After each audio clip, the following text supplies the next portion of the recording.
Et en fait, quand je recevais par exemple, quand ils m'envoyaient des faux documents, je me rendais compte qu'ils étaient faux, parce qu'il y avait des fautes d'orthographe, il y avait des choses bizarres, des incohérences, mais j'ai jamais eu le courage de dire, tiens, je vais les faire authentifier, je vais faire vérifier la véracité des documents, parce que je pense que je craignais donc de découvrir la vérité. Et pareil, j'aurais pu aussi essayer de joindre le fameux centre de rétention d'Orly, et on a découvert qu'en fait, il n'y en avait même pas. Enfin, il n'y en avait pas pour ce type de...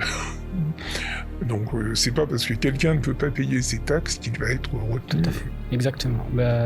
Donc il y avait un coup de fil à passer et puis c'était... Voilà. Mais après, comme vous dites, ce que vous appelez le tunnel, en fait, une fois qu'on est embarqué dedans, généralement, c'est ce qui revient le plus souvent. Donc on a envie d'y croire, on n'a pas... Même si on a des mises en garde, tous les voyants sont dans le rouge, mais il y a une partie de nous qui veut toujours y croire. On reste dans le déni, et en fait, ce qui est quand même assez préoccupant, c'est de voir que la décision dépend que de nous. Et c'est seulement à partir du moment où on dit bon, on va s'arrêter, c'est là qu'on va pouvoir s'en sortir.